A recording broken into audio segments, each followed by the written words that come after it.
Antes de irmos para o próximo relato, se você é novo por aqui, não se esqueça de se inscrever no canal e ativar o sininho para receber as próximas histórias. Sua presença é importante e seu apoio é essencial. Bem, vamos continuar.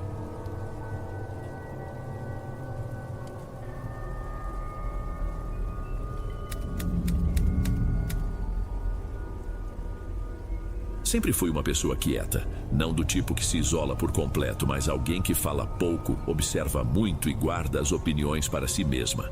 Cresci num lugar onde as histórias sobre superstições, rezas e maldições são quase tão comuns quanto as sobre mudanças de tempo.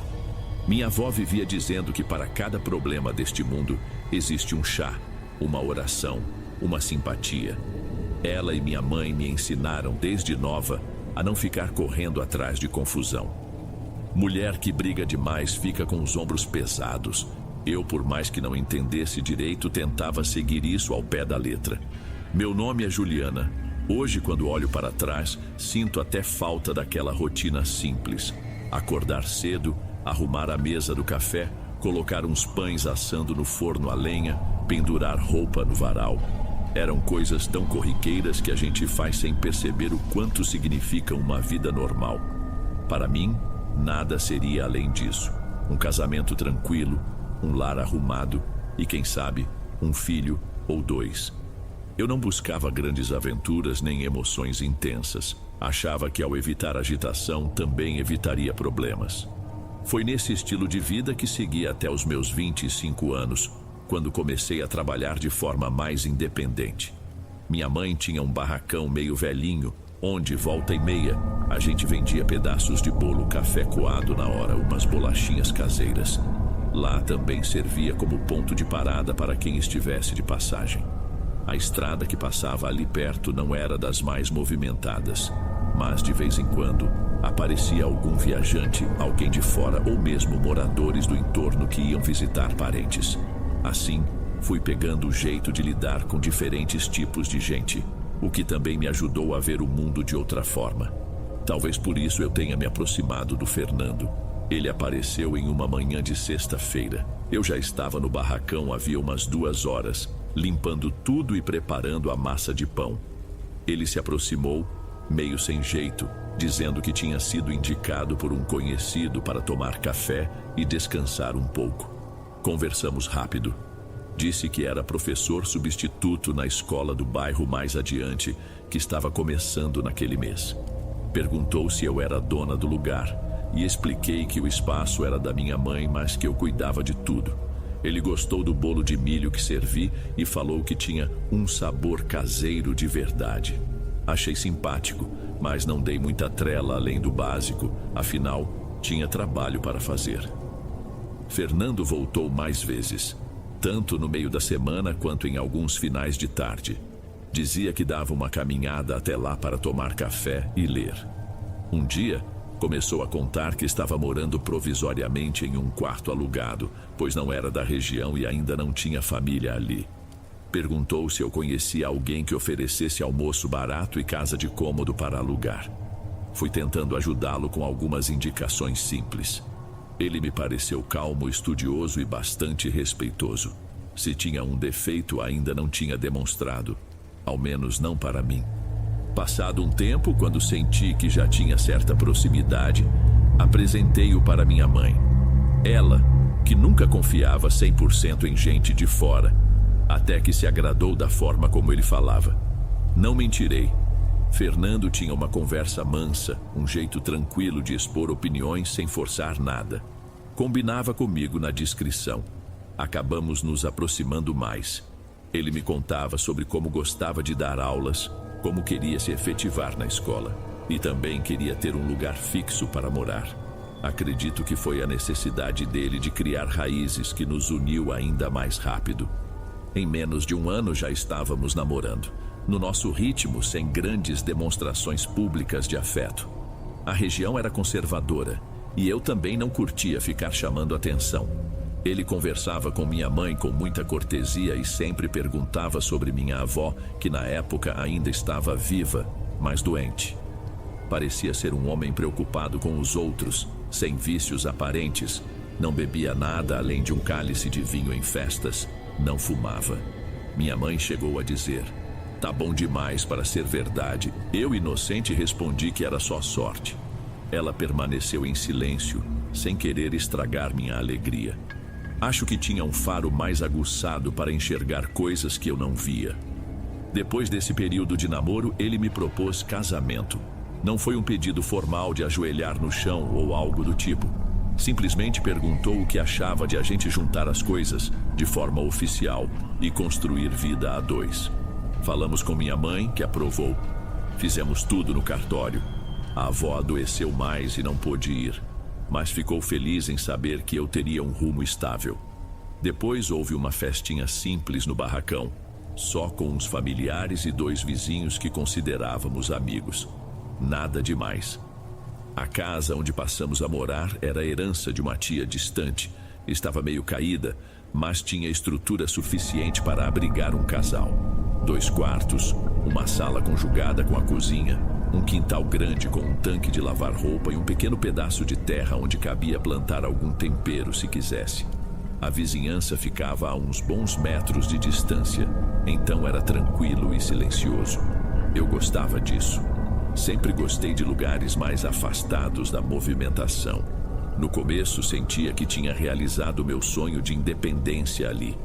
Por um tempo, as coisas foram boas. Fernando saía para dar aulas pela manhã e voltava antes do fim da tarde.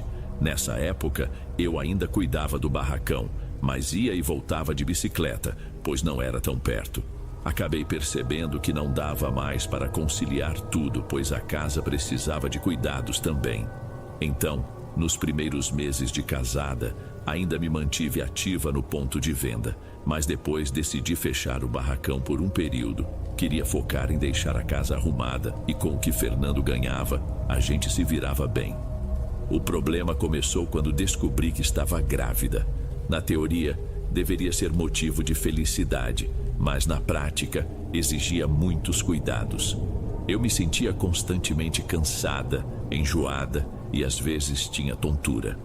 Fernando também demonstrava apreensão, já que ele ainda não era efetivo na escola e a chegada de um bebê ia pesar nas finanças. Mesmo assim, entre altos e baixos, o tempo passou e eu já estava perto do 5º mês de gestação quando tudo realmente começou a mudar. Fernando passou a chegar mais tarde. Ele dizia que surgiam reuniões de última hora, eventos na escola, troca de horário de aula. Eu sabia que a escola estava em processo de reestruturação, então não questionei tanto no início, mas percebi que ele voltava mais calado, impaciente. Parecia não querer muita conversa. Antes, passávamos horas discutindo alguma história ou vendo cadernos de exercício dele. Agora, ele apenas pegava um prato de comida, comia em silêncio e ia dormir. Tentei entender o que se passava, mas ele dizia: "Tá tudo bem, só cansei de tanto trabalho." Conversei com minha prima Carla, que morava em uma chácara relativamente próxima, uns 30 minutos de caminhada, mas ainda assim um pouco isolada. Ela era do tipo que adora ouvir e dar conselhos. Falou para eu observar mais, perguntar menos, pois às vezes o homem não quer parecer fraco ao admitir preocupações. E foi o que fiz, até notar que eu mesma precisava de ajuda por conta da gravidez. As dores nas costas e o inchaço nos pés me impediam de fazer certas tarefas na casa. Minha mãe também não podia vir sempre, porque a saúde dela já era frágil depois de tanta labuta. Foi aí que minha mãe e Carla me sugeriram que eu contratasse alguém para fazer faxina ou preparar comida, pelo menos em certos dias da semana. Essa pessoa surgiu em forma de Mara, uma jovem de uns 20 anos, indicada pela cozinheira de um sítio ali perto. Falavam que ela era responsável, sabia cozinhar bem e tinha personalidade discreta. Parecia se encaixar perfeitamente no que eu precisava. Alguém de confiança e que não ficasse fuçando em tudo nem espalhando fofoca. Logo de cara, Mara demonstrou agilidade.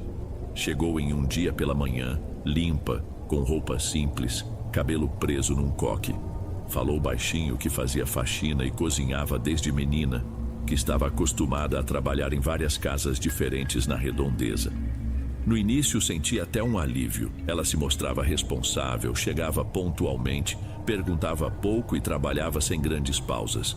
Cozinhava o básico, mas com um sabor muito bom. Fernando, que até então mal elogiava minha comida, falou abertamente: "O arroz dela é melhor que o seu." Ri sem ciúme. Achei que era bom ter alguém que me aliviasse do serviço enquanto eu passava por essa gravidez turbulenta. E Mara quase não falava de si. Uma ou duas vezes me contou que tinha perdido a mãe ainda criança e que morava com uma tia. Pouco além disso, achei que era apenas uma pessoa reservada. E eu respeitava isso, até que as coisas começaram a ficar estranhas. Faltando pouco mais de 4 meses para o bebê nascer, notei que Fernando começou a interagir mais com Mara do que o normal. Eu chegava em um cômodo da casa e os encontrava conversando, trocando risadas, enquanto ele supostamente deveria estar corrigindo provas ou planejando aulas. De início, pensei que era coisa da minha cabeça. Afinal, não havia nada tão explícito. E eu sempre fui ciumenta em alguns aspectos, mas me esforçava para não alimentar paranoias. Certa madrugada tive um enjoo muito forte. Resolvi levantar para tomar um chá de boldo. Passei pela sala e vi uma fresta de luz saindo da cozinha. Segui até lá e encontrei Fernando e Mara conversando. Eles pararam assim que apareci. Fernando disse que estava sem sono. Mara afirmou que estava esperando a roupa terminar de bater na máquina. Só que os dois estavam comendo pão doce e rindo. Aquela cena, somada à expressão de surpresa deles, me deu um arrepio. Fingi que era normal, peguei água, voltei para o quarto, mas fiquei pensando naquilo até amanhecer.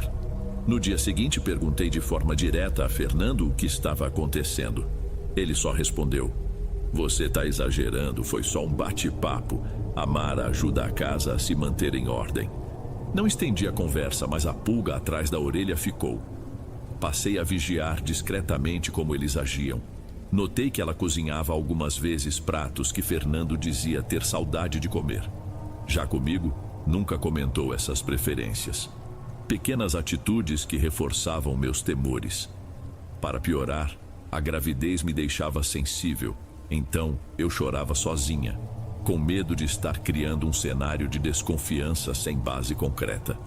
Um dia, quando a dor nas costas me impediu de levantar da cama, Fernando sugeriu que Mara ficasse até mais tarde para cuidar do jantar e me ajudar a ir ao banheiro, já que eu estava realmente debilitada. "Não vejo problema", concordei, imaginando que seria provisório até eu melhorar. Só que essa ajuda acabou virando rotina. Mara começou a chegar pela manhã e sair apenas quando escurecia, inclusive nos fins de semana. Fernando conversava com ela sobre tudo, desde assuntos da escola até problemas de encanamento em casa. E eu ali cada vez mais irritada, mas sem coragem de escancarar que estava enciumada. Cerca de 1 mês se passou. Eu estava no 7º mês de gravidez, inchada e cansada. Então, numa noite, ouvi risadas no quintal. Levantei devagar e segui até lá. Encontrei Mara e Fernando perto do tanque, com um lampião fraco iluminando-os. Ela estava penteando o cabelo e ele do outro lado, mexendo em algumas ferramentas. Porém, a descontração deles me fez entender que eu havia perdido espaço no próprio lar. Nenhuma traição estava escancarada, mas o clima sugeria um envolvimento diferente, algo que ultrapassava a barreira profissional. Foi quando procurei Carla. Contei tudo entre soluços. Ela ficou enfurecida por mim. Chegou a falar para eu mandar Mara embora imediatamente, mas ao mesmo tempo reforçou que eu estava perto de ganhar bebê e não podia cuidar de tudo sozinha. Minha mãe também percebia que algo estava errado, pois Fernando e Mara não escondiam mais, de forma tão cuidadosa, a intimidade que tinham criado. Então, a minha mãe, só contei o básico. Ela me disse para eu enfrentar a situação com calma, não querer resolver na briga, porque estava numa fase delicada. Concordei, mas sabia que tinha que fazer algo. Nesse meio tempo, Mara começou a ficar estranha, reclamava de enjoo e dizia que não aguentava mais subir e descer escadas ou ficar muito tempo em pé. Achei que fosse alguma virose. Sugeri que ela fosse ao posto de saúde, Para minha surpresa, ela topou e pediu que eu a acompanhasse. Fomos juntas e o enfermeiro fez perguntas de rotina. Depois pediu um exame de sangue que apontou que ela estava grávida. Senti meu sangue gelar, como se o mundo estivesse desabando. Ela chorou, falou que estava confusa, que não sabia ao certo o que fazer. Eu não precisei de nenhuma confirmação direta para entender que o bebê provavelmente era de Fernando. Perguntei com a voz trêmula se ela e meu marido tinham um caso. Mara só olhou para o chão e pediu perdão, dizendo que não tinha planejado nada. Aquilo me atingiu em cheio. Eu, grávida dele, e ela, também grávida dele, ao mesmo tempo. Estava tão abalada que saí do posto de saúde sem dizer mais nada. Fernando, quando soube, apenas permaneceu em silêncio, o rosto branco, sem saber olhar para mim nem para ela. Nunca vou esquecer. Aquela falta de reação dele foi talvez a pior parte. No dia seguinte, Mara chegou de manhã com os olhos inchados de chorar. Perguntou se deveria ir embora. Confesso que, naquela hora, eu não tive forças nem para expulsá-la. Faça o que você quiser. Ela ficou, limpou a cozinha, arrumou o quarto de hóspedes onde dormia e não tocou mais no assunto. Fernando também mantinha distância. Foi o momento mais sufocante da minha vida. Eu me sentia um fantoche na própria casa, com uma traição exposta e sem qualquer perspectiva de como agir. À tarde senti uma tontura forte e precisei me deitar. Enquanto eu tentava descansar, ouvi a voz de Fernando e Mara na sala. Não entendi o que diziam, mas senti que discutiam algo. Uma angústia profunda tomou conta de mim. Era como se eu estivesse presa num pesadelo. Esperei o tempo passar até a noite chegar. Então, levantei e fui ao quintal, onde peguei um lenço de Fernando e um pano de prato que Mara costumava usar. Não sabia ao certo o que faria, mas recordei o que Carla havia comentado sobre uma rezadeira famosa na região. Dona Geralda, esse era o nome. Ela tinha fama de curar gente de doença séria e até de lidar com assuntos mais pesados. Era o tipo de pessoa que não faz propaganda, mas todo mundo conhece. Nos dias seguintes, minha raiva e minha tristeza só aumentaram. Eu via o Fernando conversando com Mara, e mesmo que fosse sobre coisas banais, aquilo me cortava por dentro. Falando com Carla de novo, ela disse que entendia se eu quisesse dar um susto neles. Usou exatamente essas palavras. Minha avó, se ainda fosse viva, provavelmente brigaria comigo e diria para eu deixar essa gente para lá. Mas a dor da traição era tão grande que eu sentia vontade de fazer algo extremo. Carla me garantiu que Dona Geralda sabia de um ritual que podia de alguma forma consertar ou punir situações assim. Confesso que fiquei perturbada, mas a ideia de vingança se instalou na minha cabeça. Decidi agir. Em uma tarde arranjei desculpa para sair de casa e fui até a casa de Dona Geralda.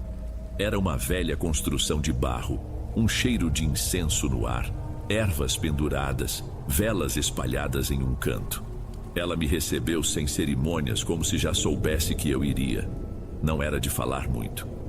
"Senta, menina", apontou para um banquinho. Foi só aí que notei quão velha ela devia ser. Os cabelos brancos pareciam palha, a pele com muitas marcas do tempo. "Tá acontecendo coisa na sua casa, né?" Fiquei meio desconcertada, mas respondi: "Descobri que meu marido me trai e a moça que contratei tá grávida dele." Ela balançou a cabeça em silêncio. Depois pegou um caldeirãozinho de metal, colocou água e algumas folhas que não identifiquei. Pediu que eu explicasse melhor os detalhes. Dei um resumo do que estava acontecendo sem poupar minha dor. Não pedi expressamente para machucar ninguém, mas ela me entendeu. Me escutou por um longo tempo, de olhos semicerrados, sem demonstrar surpresa. "Vingança de amor é a mais pedida, mas a menos compreendida", disse mexendo as folhas.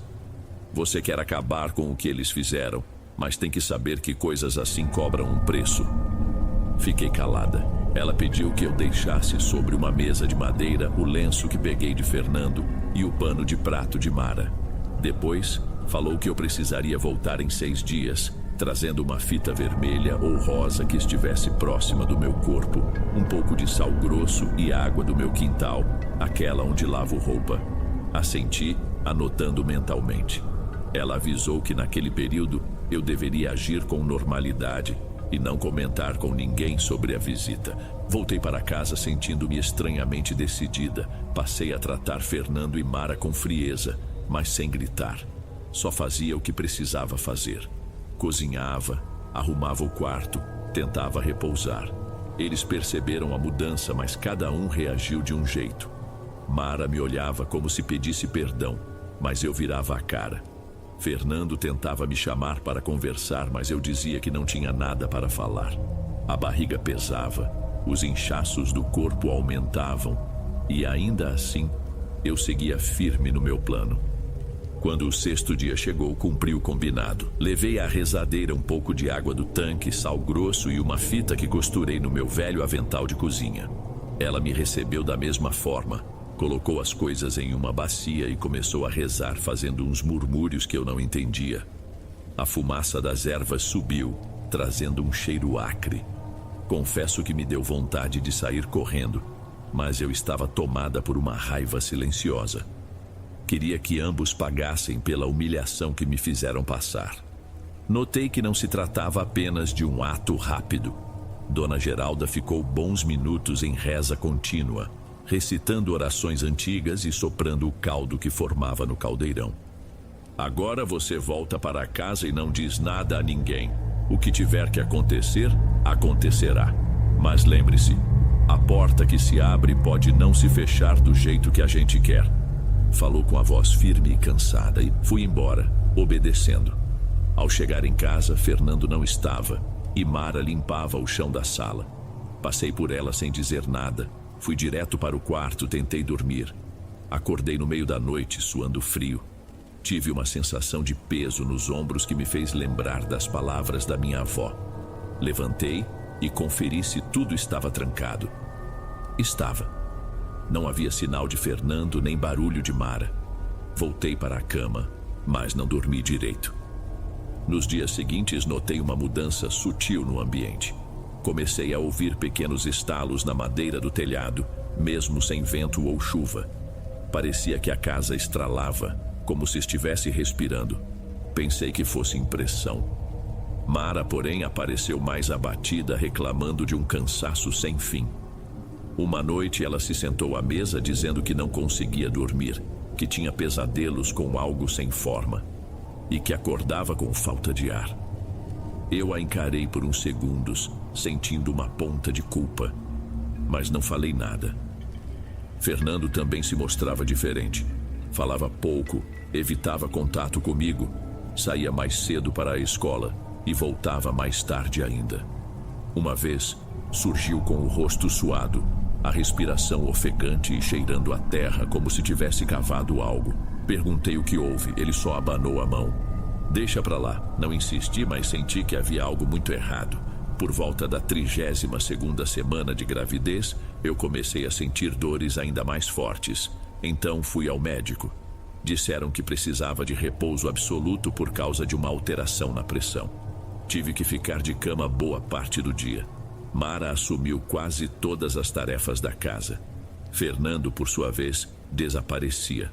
Às vezes, passava fins de semana fora, dizendo que foi visitar parentes que eu nem sabia que existiam. Um dia, resolvi verificar na escola se ele realmente aparecia para dar aula. A diretora falou que ele andava faltando muito e eles já discutiam rescindir seu contrato. Preferi não pressioná-lo, pois estava sem forças para brigas. Mas aquilo confirmava minhas suspeitas de que ele não estava bem. Então, em uma noite, acordei e ouvi uma voz estranha, como um murmúrio, vindo do quintal. Levantei com dificuldade e cheguei perto da porta. Não abri, mas pela brecha da janela pude ver uma sombra se movendo junto ao tanque, como se revirasse a terra ao redor. Não soube distinguir se era Fernando ou outra pessoa. Voltei para o quarto, o coração disparado, tentando não pensar no pior. No dia seguinte, Mara passou mal, perdeu muito sangue, tivemos de chamar socorro. No posto de saúde constataram que ela havia tido um aborto espontâneo. Fui falar com ela, mas estava abatida, dormindo sob efeito de remédios. Voltei para casa em silêncio. Fernando também não disse nada, só ficou olhando para o chão. Quando perguntei se ele estava triste pela perda do filho, ele deu de ombros. A cena me partiu ao meio, mas eu não tinha forças para uma briga. Nesse momento compreendi. Meu desejo de vingança tinha se realizado de um jeito horrível. A culpa e o alívio se misturaram na minha cabeça, me fazendo questionar onde eu tinha me metido. Depois dessa tragédia, Mara não voltou mais. Pegou as roupas no hospital, foi embora sem se despedir direito. Ficamos eu e Fernando naquela casa grande, vazia, silenciosa. Ele, no entanto, não parecia sofrer da forma que eu esperava. Só andava cabisbaixo, evitava comer, dormia pouco. E eu, mesmo não sentindo compaixão dele, estranhava aquele comportamento. Era como se estivesse perturbado por algo que não dizia respeito apenas à perda do bebê. Uma noite o ouvi murmurar nomes que eu nunca tinha escutado. Pensei que fossem outras mulheres, que Mara não era a única, mas não quis continuar investigando. Pouco depois, meu parto foi marcado para a 39ª semana, pois o médico disse que era melhor induzir, dado meu quadro de saúde. Então, lá fomos nós para a maternidade. Fernando ficou ao meu lado no começo, mas parecia distante. O parto em si foi rápido. Nasceu o Miguel, lindo, chorando forte. Eu me senti a pessoa mais feliz do mundo, apesar de tudo. Por alguns dias, esqueci a traição e tudo mais, focada em cuidar dele. Infelizmente, a paz não durou muito. Quando voltei para casa, notei que Fernando passava cada vez mais tempo quieto, como se falasse com alguém invisível. Perguntei se queria segurar o bebê. Às vezes ele pegava, mas soltava logo depois, como se tivesse medo de machucá-lo. Começou a dormir em outro quarto, alegando que o choro do Miguel incomodava. Uma noite, entrei nesse quarto para buscar algo e o encontrei encolhido no canto, suando, com olhos arregalados, segurando um velho lençol como se fosse um escudo. Perguntei o que estava acontecendo e ele balbuciou. Eu vi uma sombra passando pelo corredor. Tentei acender a luz, mas ele gritou, parecia fora de si. A partir dali, tudo começou a degringolar. As paredes da casa apresentavam rachaduras que eu não lembrava de ver antes. O quintal, onde a gente estendia roupa, passou a ter marcas de pés descalços, surgindo do nada, indo até o tanque e voltando como se alguém entrasse durante a noite. A torneira da cozinha pingava sem parar, mesmo eu trocando a borrachinha. Eram pequenas perturbações que se somavam a um clima pesado. Era difícil dizer o que era real e o que era fruto do meu nervosismo. A situação ficou pior quando, certa manhã, encontrei Fernando no quintal, cavando um buraco perto do pé de goiaba que tínhamos. Ele suava, cavava, parava, olhava em volta, cavava de novo. Perguntei o que ele estava fazendo e ele me encarou com olhos vazios, largando a pá. Ela mandou. Fiquei arrepiada, perguntei quem era ela. Ele só repetiu que foi ela e entrou em casa. Aquilo começou a me deixar assustada de verdade. Perguntei a Carla se poderia passar uns dias na chácara dela. Ela topou, mas recomendou que eu tentasse ver se Fernando precisava de ajuda médica, pois estava em quebradeira mental. Fui até a escola em que ele trabalhava, mas já não o vi por lá, e descobri que tinham oficializado a dispensa dele. Minha mãe veio me visitar, viu o estado de Fernando e o da casa e ficou sem palavras. Eu não quis abrir o jogo de tudo que havia acontecido. Só disse que as coisas andavam difíceis, que Mara tinha ido embora e que eu estava com muito cansaço por causa do bebê. Minha mãe me ajudou com o Miguel, mas não ficou muito, pois a saúde dela também estava debilitada. No fim, eu me via sozinha, aguentando uma casa que parecia doente, um marido que estava quase enlouquecendo e um filho recém-nascido que precisava de mim. À noite o Miguel chorava sem parar. Eu o pegava no colo, tentava dar mamadeira ou amamentar, mas ele berrava de um jeito que me deixava em desespero. Finalmente, passadas umas 2 horas de choro, ele dormia, mas eu permanecia acordada, aflita. Fernando passou a desaparecer durante o dia, e certo dia ele não voltou. Esperei até tarde, nada. No dia seguinte, Saí perguntando aos poucos vizinhos se o tinham visto. Ninguém sabia. Fui à escola. Confirmaram que ele havia abandonado o emprego fazia cerca de 2 semanas. Assim, Fernando sumiu do mapa, sem deixar rastro. A princípio, senti raiva e alívio ao mesmo tempo. Achei que sem ele, eu poderia tocar a vida em frente, criar o Miguel sozinha. Só que, mesmo sem a presença dele, a casa continuava estranha. Eu ouvia barulhos de coisas caindo, como se alguma panela batesse no chão, mas chegava lá e nada estava fora do lugar. Luzes que piscavam sem explicação. Um cheiro esquisito de mofo, como se tivesse algo apodrecendo nas paredes.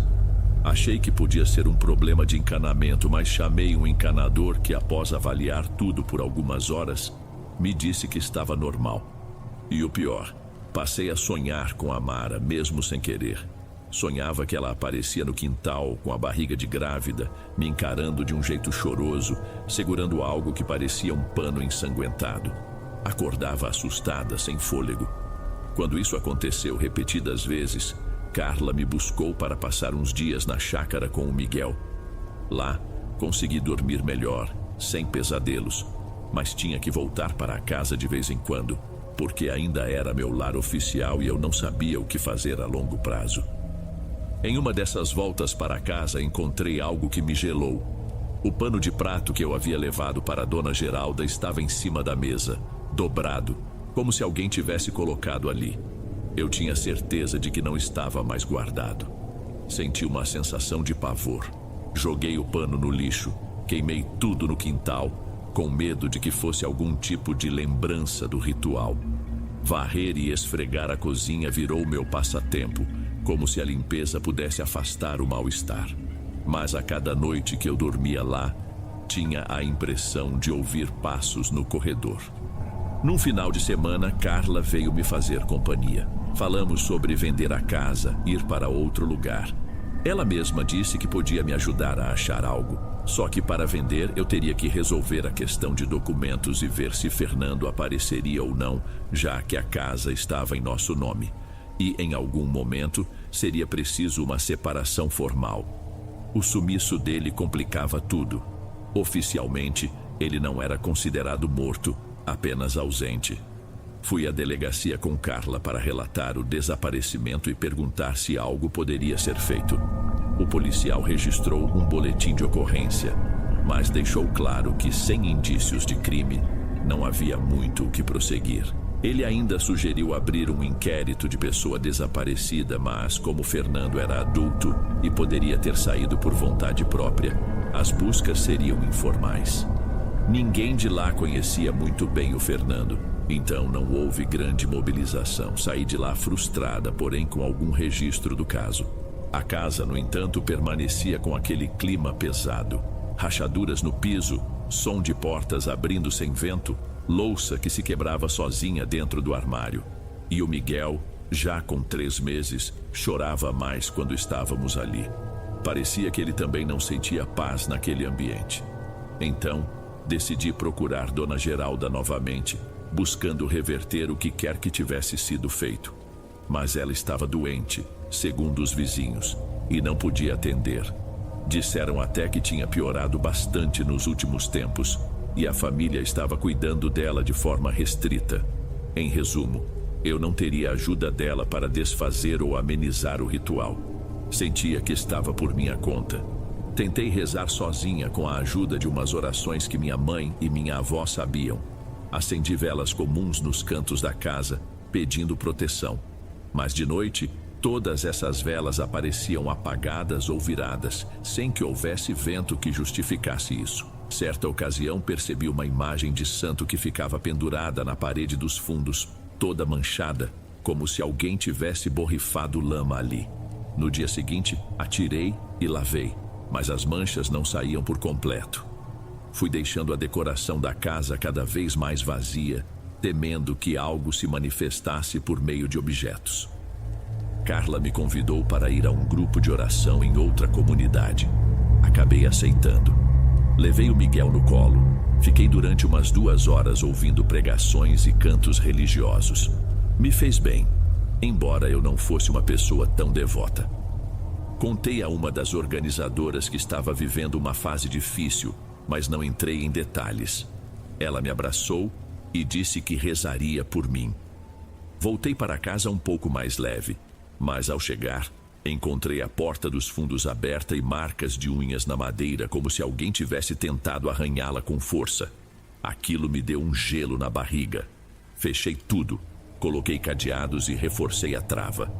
Nas noites seguintes, passei a dormir trancada no quarto com o Miguel, deixava as luzes da casa apagadas e tentava manter o silêncio total.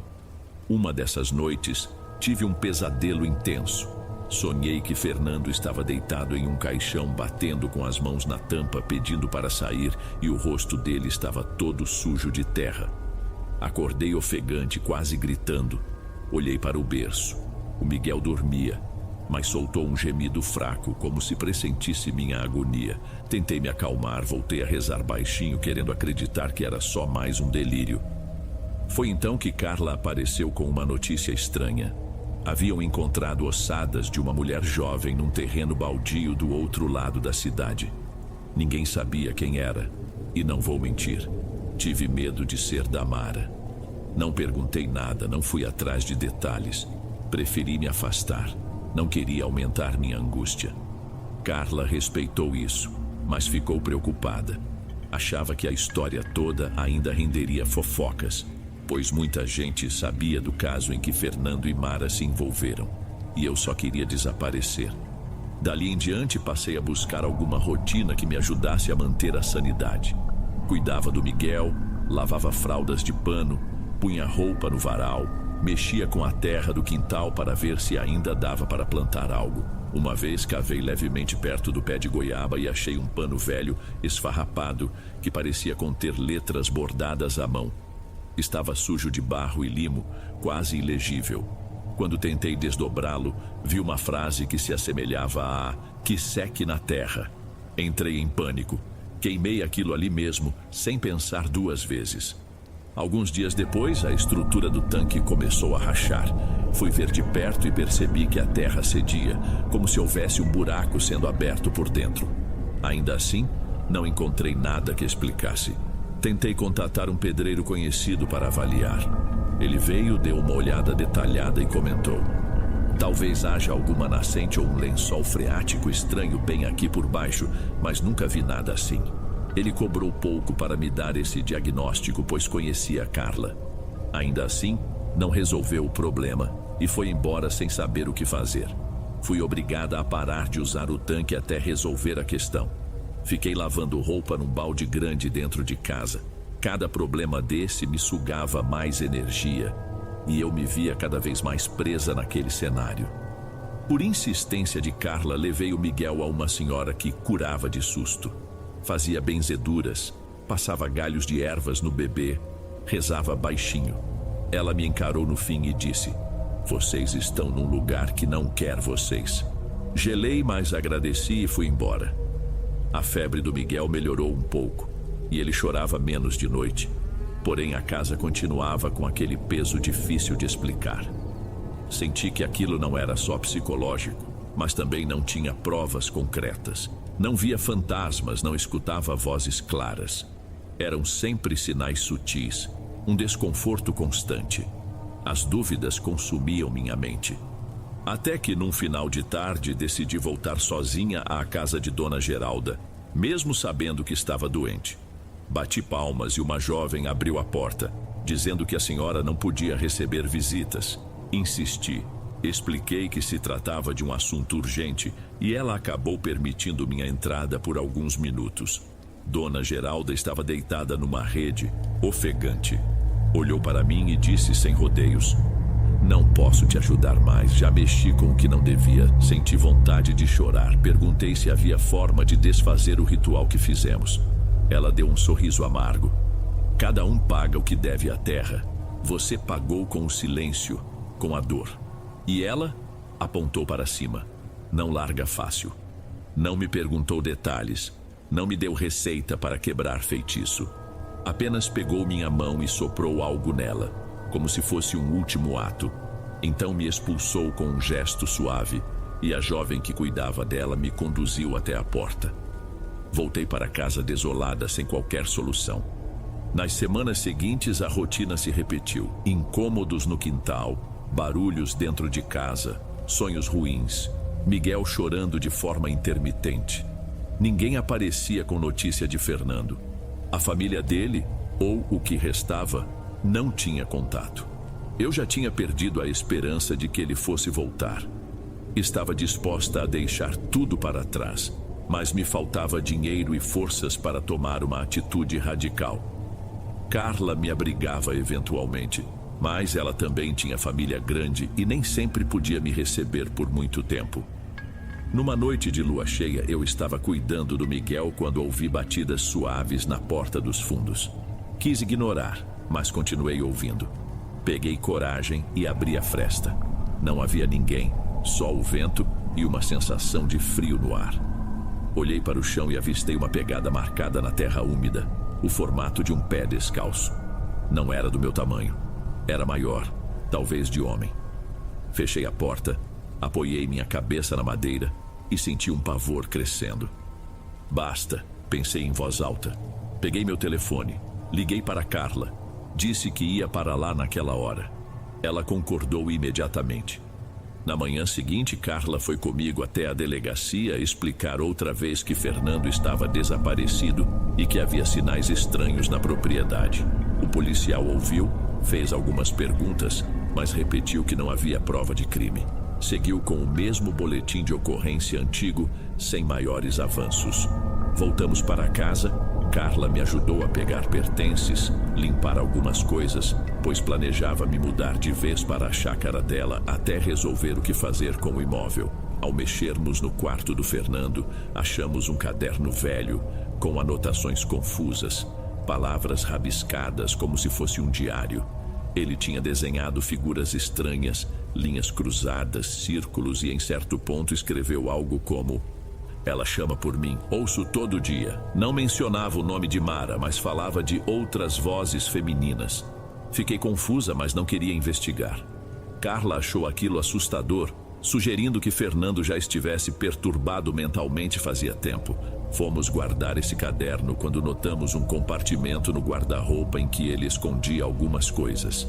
Havia fotos antigas, recortes de jornais e uma mecha de cabelo que não era minha. Provavelmente de alguma mulher, possivelmente da Mara. Aquilo me causou enjoo. Eu não queria continuar mexendo nesse passado podre. Joguei tudo em um saco e despachei para o lixo. Carla me observava sem saber como reagir. Ela apenas me abraçou e disse que o melhor era ir embora dali. Mas antes de sair definitivamente, precisei lidar com algo. No quintal, ainda restava o buraco que Fernando cavou. Tomei a pá e tentei tapá-lo, pois não queria deixar a casa naquele estado. Enquanto jogava a terra, senti algo duro. Cavei com cuidado e puxei um lençol sujo, embolado ao redor de algo que parecia ossos de animal ou galhos secos. O cheiro era ruim, uma mistura de mofo e matéria orgânica. Joguei a pá de lado, desesperada, e chamei a Carla. Ela também não soube dizer o que era, mas me ajudou a jogar tudo de volta, cobrir com terra e rezar um Pai Nosso improvisado. Nenhuma de nós queria chamar a polícia ou arranjar mais confusão, pois não sabíamos ao certo o que era. O medo de mexer com algo ainda pior falou mais alto. Terminado esse processo, fechei a casa, passei corrente no portão e fui para a chácara da Carla, levando o Miguel, algumas malas e a ideia de que não pisaria ali por um bom tempo. Na chácara, Miguel se comportava melhor, quase não chorava de noite. Eu passava os dias ajudando Carla com o que podia e cuidando do meu filho. Chegava a esquecer por alguns momentos do que vivenciei. Porém, às vezes, quando me lembrava, percebia que aquele sumiço do Fernando e todo o clima pesado poderiam voltar de repente. Alguns meses se passaram. Consegui arranjar um bico vendendo doces caseiros na cidade. Carla me auxiliou na logística. O Miguel crescia saudável. Quase não falava no pai.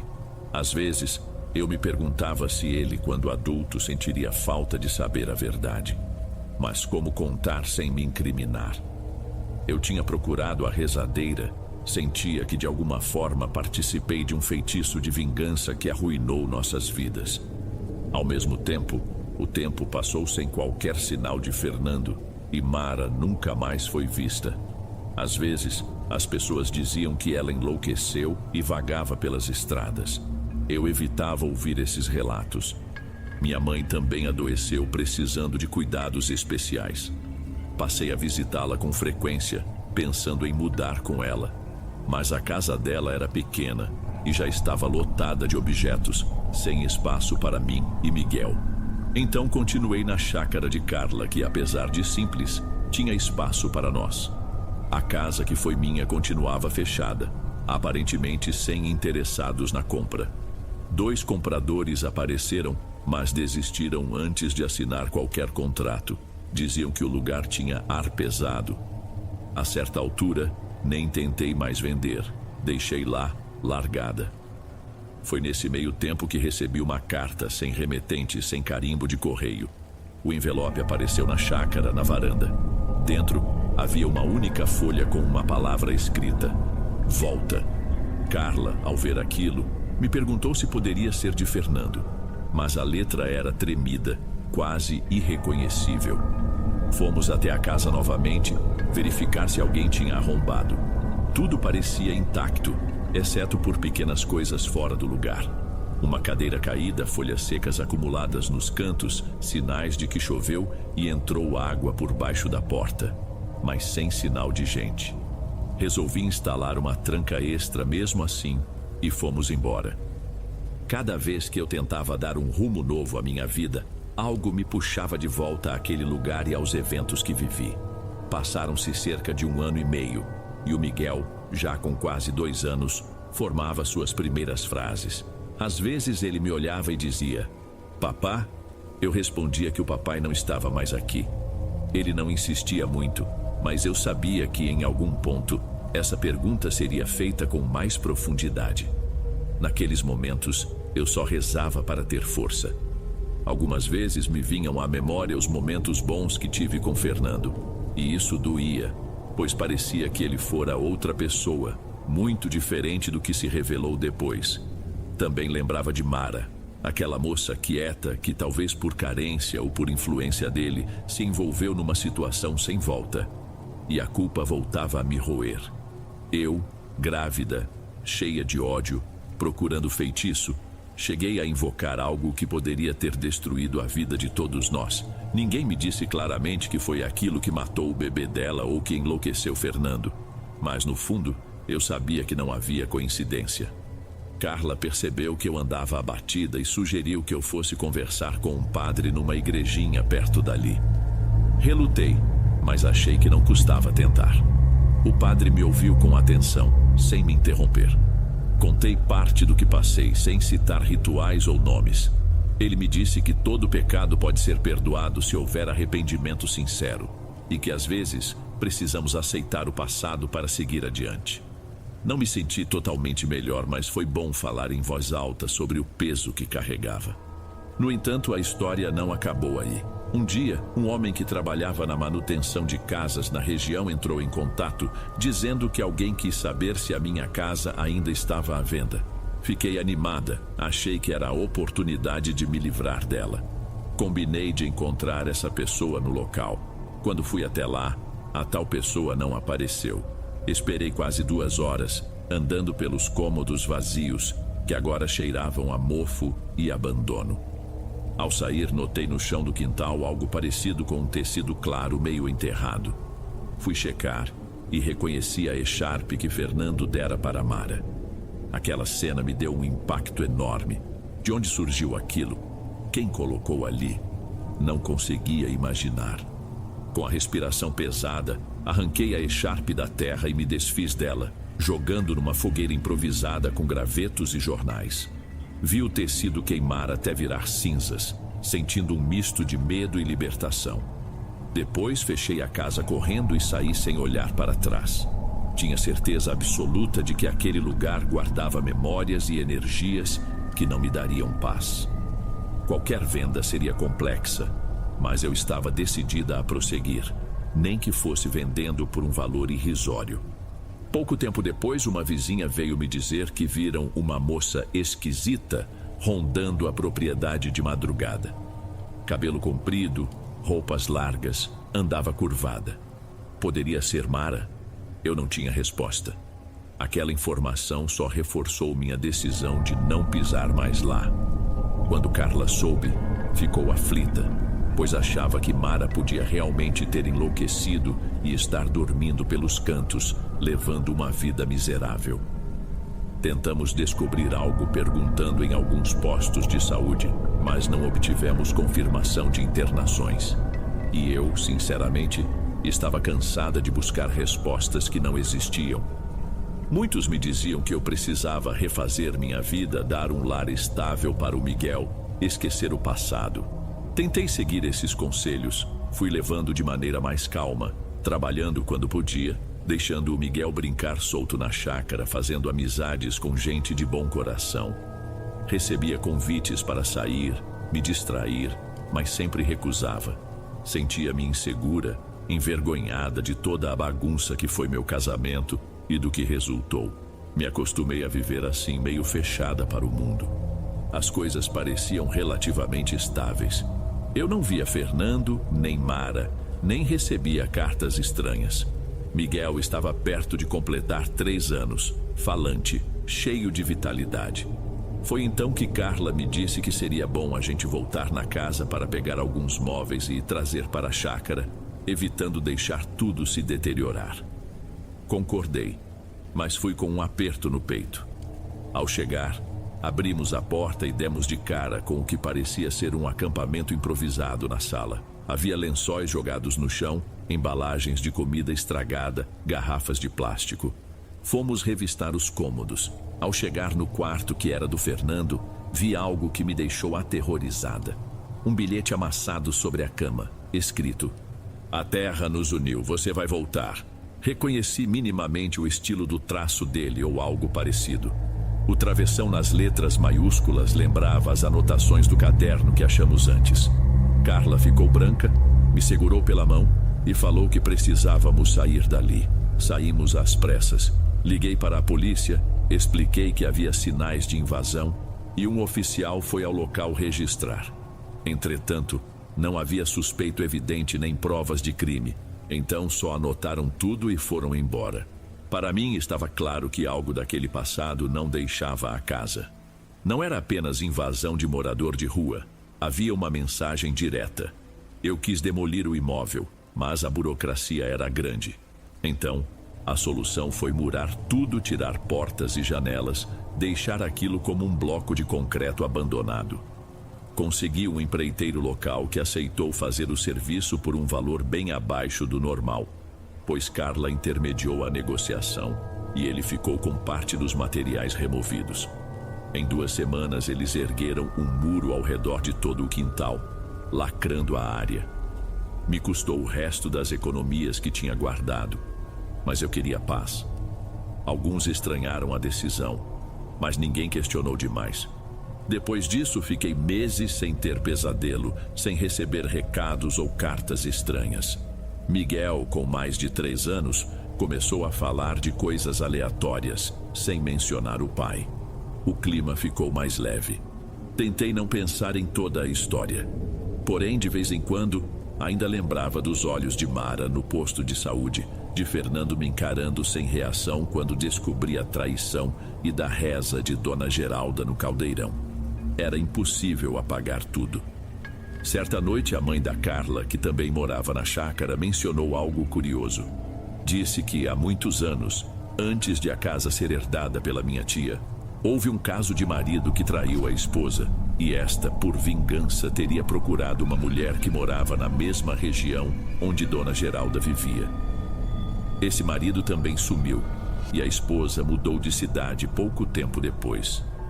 Tudo foi contado em tom de mexerico, mas me deu a sensação de déjà vu. Parecia que um padrão se repetia naquele terreno. Aquilo me deu calafrios. Contei para Carla, e ela preferiu não se aprofundar no assunto. Talvez fosse só lenda local, mas a coincidência era grande demais para meu gosto. Os anos passaram. Consegui um emprego fixo numa padaria fazendo bolos e doces. Miguel entrou na escolinha e nosso dia a dia, embora simples, seguiu com uma rotina bem mais estável. Eu ainda morava com Carla, mas já tinha juntado algum dinheiro para, quem sabe, alugar uma casa ou comprar algo menor em outro lugar. De vez em quando perguntavam: "E o Fernando?" E eu respondia que ele foi embora e não deu mais notícias. A maioria não insistia, mas a dúvida sobre o que realmente aconteceu com ele continuava me atormentando de forma silenciosa. Já o Miguel, aos 5 anos, começou a entender que não tinha pai por perto. Perguntou diretamente: "Mãe, meu pai tá vivo?" Hesitei. Disse que não sabia ao certo que ele tinha ido embora. A criança não insistiu, mas no fundo eu sabia que um dia ele compreenderia tudo, ou teria a própria versão da história. Quando bate a saudade ou a curiosidade, sinto um nó na garganta. Penso se Fernando ainda vaga por aí perturbado, ou se está morto em algum canto, vítima de um feitiço. E Mara, nunca mais ouvi falar, salvo boatos de uma moça desalinhada que aparece e some. Percebi que a vida me deu uma segunda chance. Eu poderia ter me afundado na desgraça, mas tive o apoio da Carla, da minha mãe, e a oportunidade de recomeçar. Não vou me fingir de santa. Às vezes, ainda sinto ódio do que aconteceu. Fernando e Mara destruíram meus sonhos de família perfeita. Mas também sinto que o ritual que procurei causou danos irreversíveis. Talvez tudo fosse diferente se eu tivesse escolhido enfrentar a situação de outra forma. O arrependimento, porém, não muda o que passou. Ainda há noites em que sonho com a casa abandonada. Vejo-a sem portas nem janelas, mas escuto vozes lá dentro. Alguém me chama. Reconheço a voz da Mara, do Fernando, da Dona Geralda, todas misturadas. Acordo com o coração acelerado, olho para o lado e vejo o Miguel dormindo sereno. Me agarro a ele, encho-o de carinho e agradeço por estarmos vivos, por termos uma chance de seguir. Não fiz as pazes por completo com meu passado, mas agora entendo melhor o que minha avó queria dizer sobre mulher que briga demais. É o peso de carregar uma história que não se apaga. Sei que a terra, de certa forma, guarda os segredos que enterrei, as peças de roupa, as energias ruins, os desamores, a culpa. Mas, desde que nunca mais pisei naquele terreno, parece que as coisas ficaram em suspenso. Espero que continuem assim. Algumas pessoas podem duvidar do que relato. Podem achar que é exagero, que tudo não passa de coincidência. Eu mesma já me questionei. Talvez a traição e os sofrimentos tenham me feito ver assombração onde não havia nada. Ainda assim, não posso negar a sucessão de eventos sinistros que me cercaram por tanto tempo e que se agravaram depois do ritual. O que é real e o que é imaginação, às vezes, se confunde. Hoje, quando me olham e perguntam se sou feliz, respondo que encontrei certa paz na maternidade e no trabalho. Levo uma rotina tranquila, sem grandes ambições, igualzinho ao que sempre quis. Mas agora sei que confusões acontecem mesmo com quem não procura. E se um dia o passado voltar a bater na minha porta, só espero ter força para lidar sem recorrer a caminhos escuros.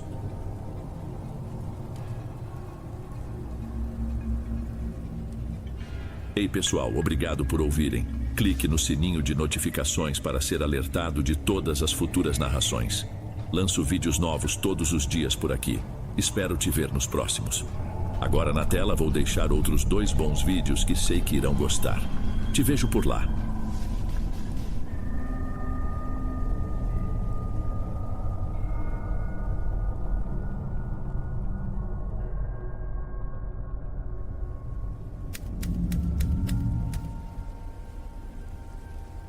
Boa noite, Dom. Meu nome é Alan e tenho 38 anos. Antes de tudo, vou confessar que passei um bom tempo pensando se devia ou não escrever tudo isso. Não é fácil revisitar momentos que quase destruíram minha vida, mas sinto que essa experiência pode servir de alerta para quem lê. Então decidi compartilhar. Tudo começou há alguns anos, quando eu tinha por volta de 25 anos e conheci a Nina em um churrasco de amigos em comum. Sabe aquelas ocasiões de fim de semana com mesa de plástico, refrigerante, gente rindo e um clima descontraído? Foi numa situação simples assim que a gente se aproximou. Ela estudava para ser manicure profissional, sempre foi habilidosa com artes manuais e eu trabalhava num pequeno escritório de transportes, lidando com burocracia diária. Esse meu emprego não era nenhum sonho, mas bancava minhas contas e me dava certa estabilidade. Naquele dia do churrasco, ficamos conversando sobre bandas de rock que eu curtia. Ela me contou que amava MPB, mas topou escutar minhas indicações. Demos risada, trocamos contatos e dali surgiu um namoro inesperado e muito sincero. Passamos uns 7 anos morando juntos antes de casar. No começo foi meio apertado porque a casa que eu aluguei era pequena. Tinha só um quarto, sala, cozinha e um quintalzinho. Mas a Nina não parecia se importar. Ela gostava de cuidar do espaço, pintou as paredes, comprou plantinhas e transformou aquilo num lar de verdade. A gente sempre fez planos de ter algo mais espaçoso, porém nenhum dos dois tinha pressa. Éramos práticos. Quando enfim resolvemos oficializar, a cerimônia foi simples. Parentes próximos, alguns amigos, nada extravagante. O dinheiro que teríamos gasto em festa enorme preferimos segurar para um futuro mais estável. Eu estava com quase 32 anos e naquele momento me sentia pronto para formar família de fato. A Nina era tudo o que eu achava que precisava. Trabalhadora, alegre, meio brava às vezes, mas sempre muito companheira. O tempo passou e eu fui crescendo na empresa. De assistente administrativo, virei algo como um encarregado de setor. Não ganhava fortunas, mas pagava as contas e ainda sobrava para algumas economias. Nina, por sua vez, montou um espacinho na nossa casa para atender como manicure. Tinha umas clientes fixas, trabalhava com unhas decoradas e aqui e ali vendia uns cosméticos. A gente não tinha filhos, mas tínhamos um cachorro, o Tito, que era o xodó da casa. Tudo indicava que levávamos uma vida sossegada. Porém, nem sempre as aparências contam a história toda. Aos poucos, comecei a notar em mim algo que não fazia sentido. Uma falta de energia, uma sensação de me sentir deslocado dentro da minha própria rotina. Eu acordava e já pensava em voltar para a cama. Vivia meio que no piloto automático. Essa mudança foi se agravando depois que a empresa fechou um contrato grande e a carga de trabalho explodiu. Comecei a fazer hora extra quase todo dia. Entrava por volta das 8 da manhã e saía depois das 9 da noite. Ao chegar em casa, a Nina tentava conversar ou simplesmente perguntar do meu dia, mas eu respondia com um resmungo, sem paciência. Eu me irritava fácil, inclusive com ela, e não tinha explicação. A própria Nina me alertou. Alan, você tá diferente, sabe? Parece que nada te anima, e eu fico pisando em ovos com medo de falar algo errado. O que tá acontecendo? Eu não tinha resposta, só dava de ombros, dizia que era estresse e que ia passar. Isso se prolongou por meses. Logo, minha apatia virou a norma dentro de casa e nossa relação começou a esfriar.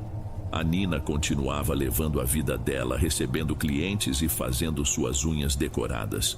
Eu, cada vez mais, só me afundava no sofá, ligava a televisão sem prestar atenção ou ficava no celular rolando a tela sem nem ler nada. O Tito, que sempre foi muito festeiro quando eu chegava em casa, começou a estranhar meu comportamento. Ele vinha abanando o rabo, mas não recebia aquele carinho de antes. Eu só dava um tapinha na cabeça dele e seguia para o quarto para deitar. Era como se uma camada densa de cansaço me dominasse. Depois que eu dormia, eu tinha sonhos bizarros. Acordava no meio da noite com palpitações, sensações de estar sendo observado, mas não via nada. Só uma inquietação que não parava. Não comentei com a Nina, achando que era apenas fruto do excesso de trabalho.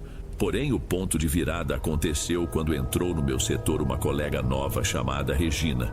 Ela era da equipe de compras e no começo parecia alguém normal. Vivia batendo na minha mesa para perguntar coisas banais, sempre fazendo piadas ou dizendo que gostava de trocar ideias sobre qualquer assunto. Sabe aquela pessoa que você conhece no ambiente de trabalho e pensa: Talvez seja extrovertida demais, mas deve ser só o jeito dela. Foi essa a impressão inicial, mas ao longo de algumas semanas percebi que havia segundas intenções. Regina se aproximava de mim de um jeito que ultrapassava a linha do profissional. Chegava com um sorriso insinuante, me oferecia café, deixava sem querer esbarrar no meu braço. Desconversei várias vezes, mas por dentro eu não sabia o que pensar. Estava carente em casa, mas também não queria trair a Nina. Estava tudo acumulado, o excesso de trabalho, meu cansaço, o relacionamento balançado e essa atenção inesperada na empresa. Até que aconteceu a confraternização para comemorar o primeiro trimestre de sucesso no tal contrato. Era num bar simples na região central e quase todo mundo do escritório foi. Chegando lá, eu já não queria muito papo, mas acabei bebendo além da conta. Depois de algumas cervejas, senti a cabeça leve.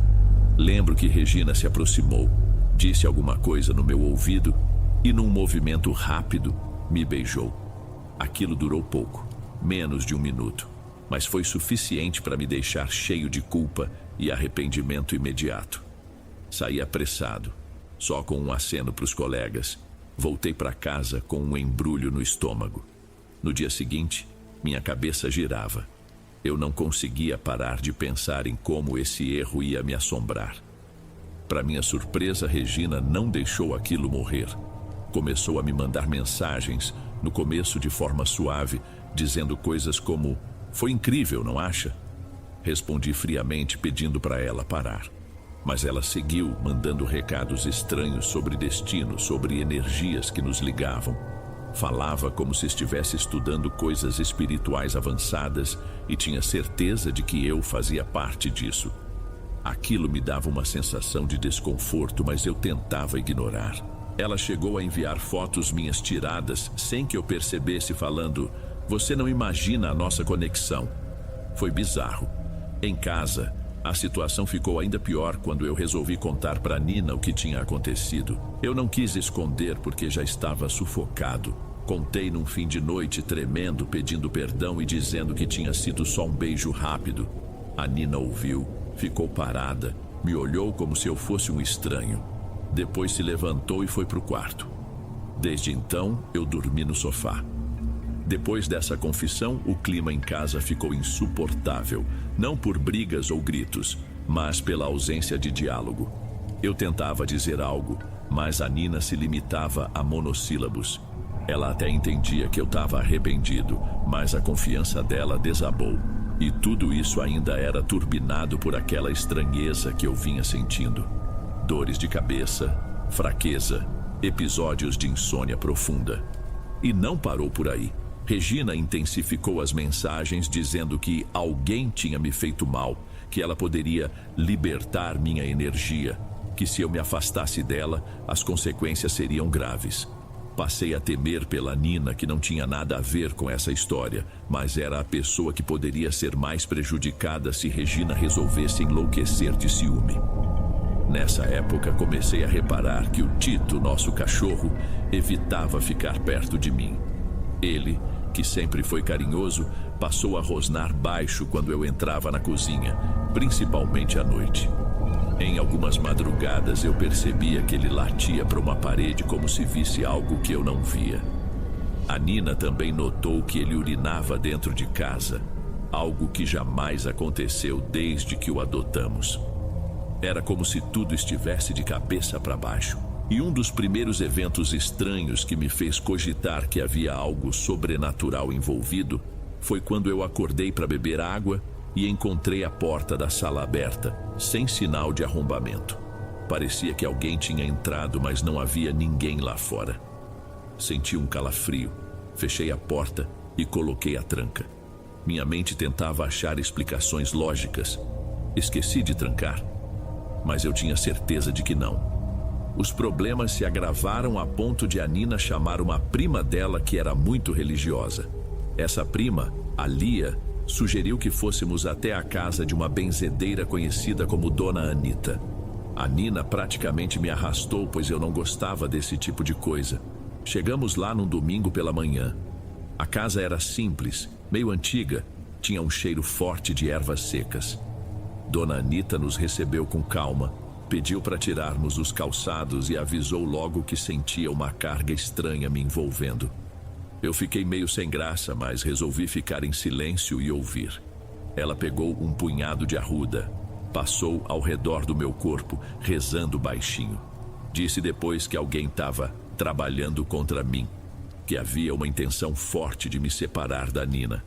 Falou que a gente precisava prestar atenção em objetos ou coisas deixadas perto da nossa casa. Quando voltamos, a Nina colocou sal grosso em vários cantos da sala, deixou uns copos com água espalhados, acendeu vela branca na porta principal. Por uns dias pareceu que a atmosfera aliviou. Eu consegui ter algumas conversas com a Nina, pedi perdão mais uma vez e ela até respondeu com uma pequena ternura. Mas essa trégua foi curta. Logo começaram os fenômenos estranhos de verdade. Em uma noite, ouvíamos um barulho no telhado, como se tivesse alguém caminhando. Subi com a lanterna e não havia nada. O Tito latiu sem parar até quase 3 da manhã.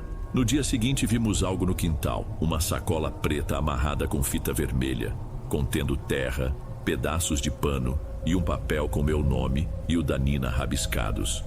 Jogamos fora sem nem saber o que fazer. A Nina queria queimar, mas eu fiquei com medo de piorar as coisas. Acabei pegando a sacola e joguei em um terreno baldio na esquina. Para mim, se estivesse longe de casa, já resolveria. Eu estava sendo ingênuo. Meu estado de saúde e mental foi só piorando. Eu chegava no trabalho e quase não conseguia ficar de pé direito.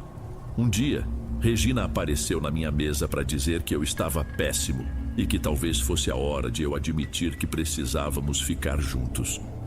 Eu senti as pernas tremerem. Ela falava com uma calma que gelava o sangue.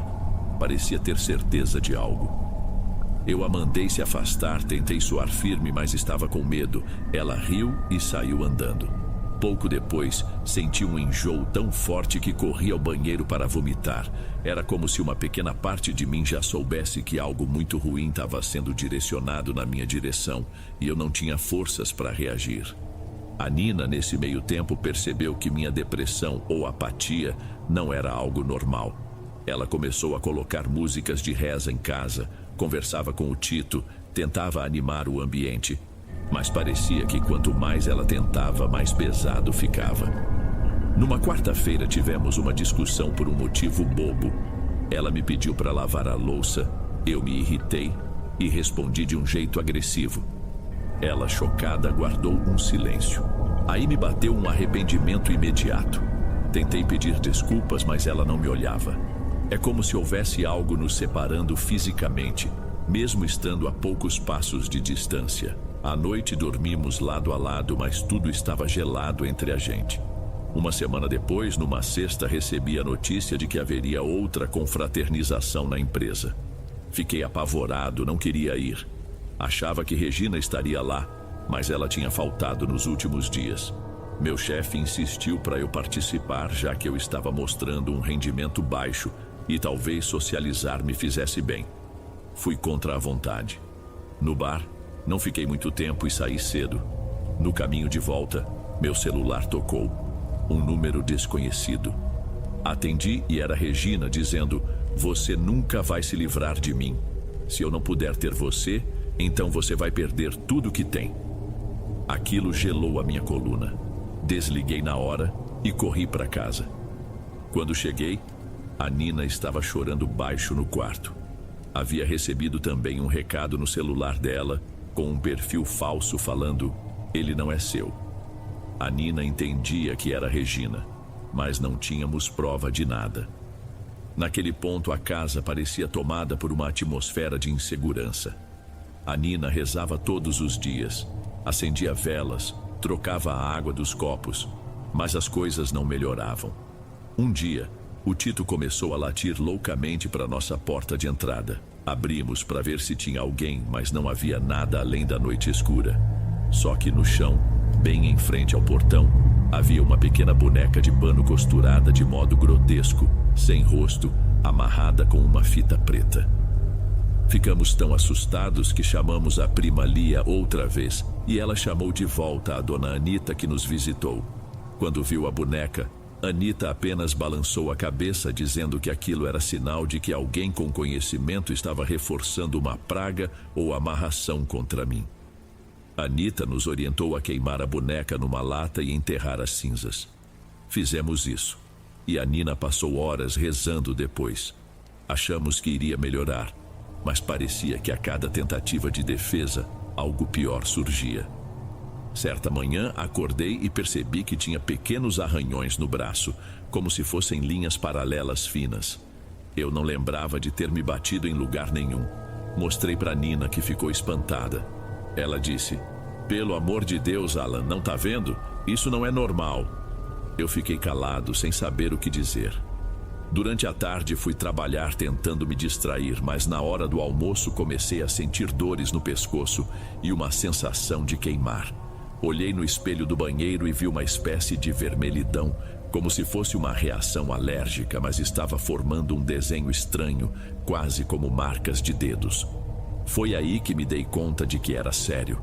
Não era apenas psicológico.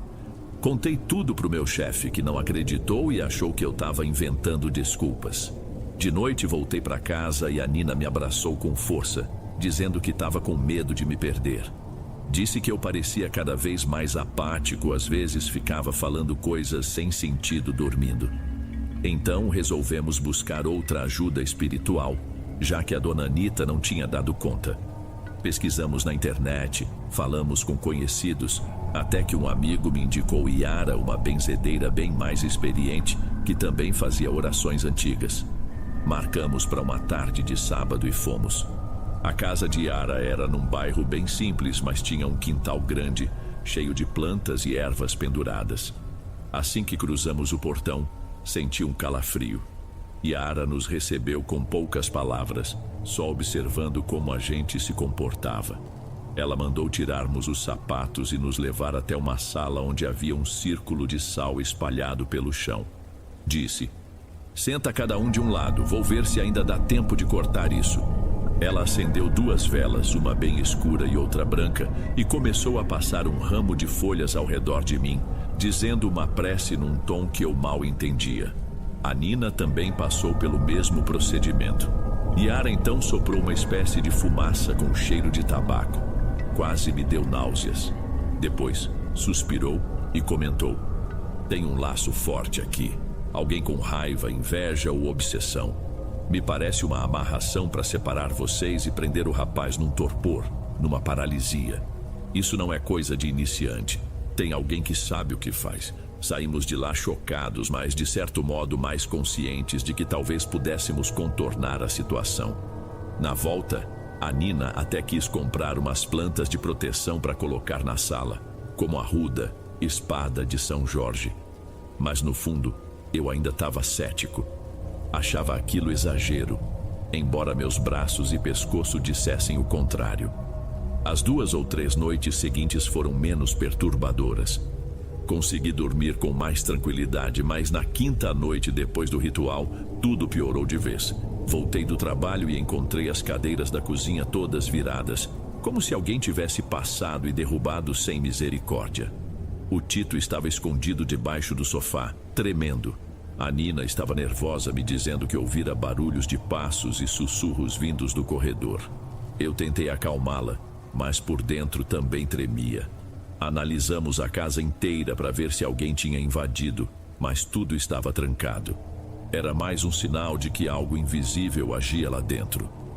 Para piorar, eu estava acumulando erros nas planilhas de trabalho, chegando atrasado, e tudo isso me fez ser demitido. O chefe me chamou para conversar, disse que não tinha mais como me manter ali.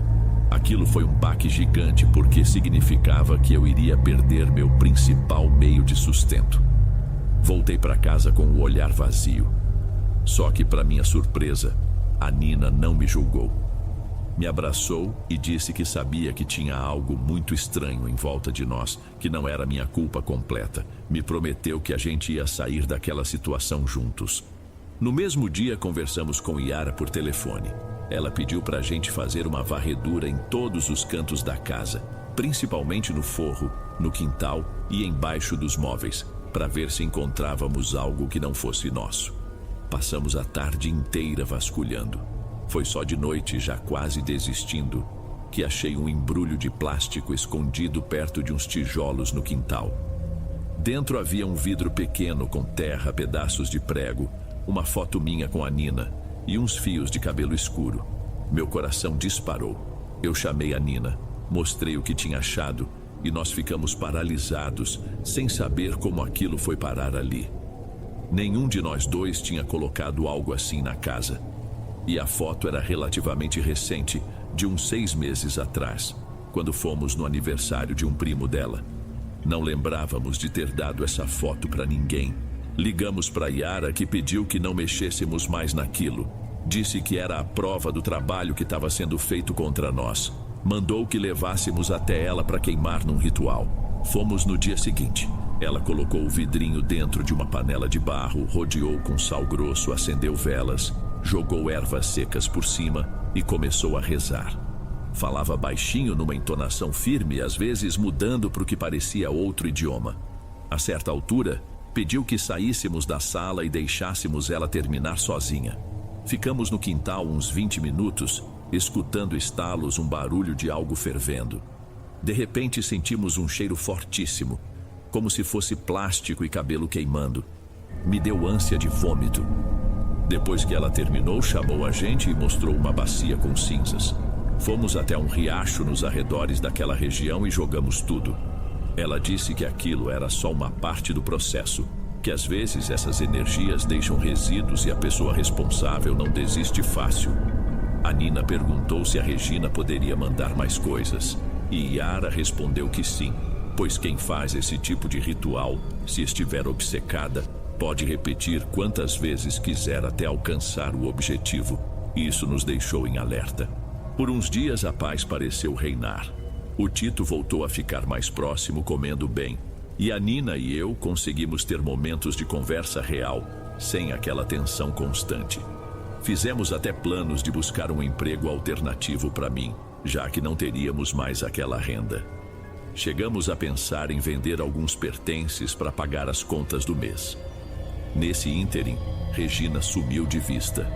Disseram que ela tinha tirado licença no trabalho, que estava com problemas psicológicos, só que não demorou para que as coisas recomeçassem. Uma noite, voltando da casa da minha sogra, encontramos a porta da cozinha revirada. As gavetas estavam abertas, talheres espalhados no chão. O estranho era que nada foi roubado, ninguém arrombou a porta. Estava tudo intacto, apenas um caos interno, como se alguém ou alguma coisa quisesse nos avisar que conseguia entrar.